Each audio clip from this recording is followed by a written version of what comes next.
A bright spring day like any other.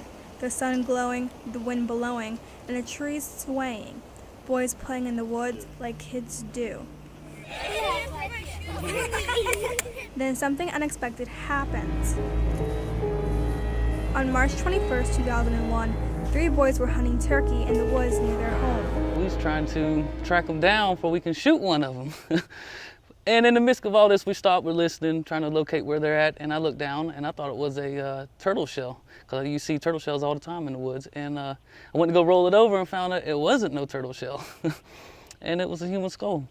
Watts and his 2 friends took the skull home with them that evening.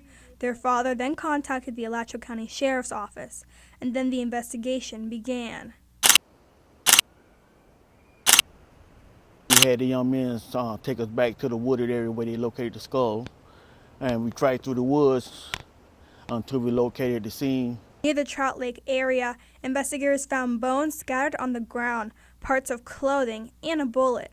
The items were tested for DNA, the bones were analyzed, and characteristics were determined. The victim, a female of African American descent. She was approximately 40 years old, 5'2", and had been buried for at least a year.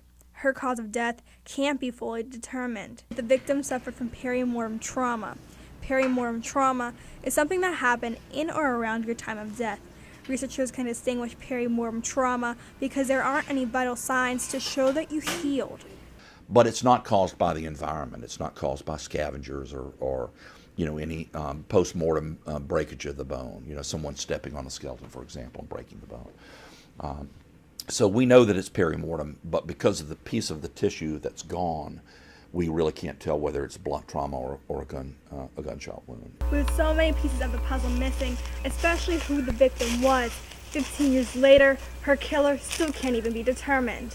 We have this victim's DNA in the system, so if someone can tell us who they think she is, we could get their DNA from their family members, and it could be compared against the DNA that was taken from these bones, and we could make a positive identification.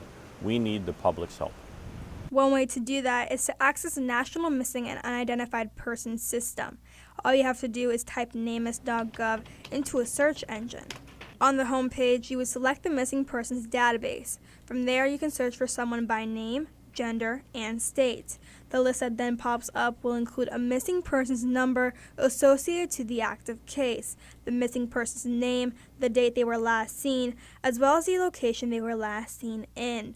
The list will also provide gender, race, and age information. Once you click on a specific case, other information officials know, like the clothing the person was wearing, scars, or a picture of the individual, will become available to you.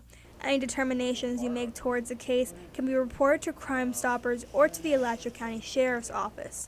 For Watts, he hopes the case gets solved, and if given the chance, would even like to talk to the victim's family. I'll definitely tell them sorry, and I don't know. I mean, I'm glad I found it if it does get solved, because it may not never been found. While 2 of the goals for solving this case are to identify the victim and to put her killer behind bars, the real goal is to bring closure and peace to a grieving family.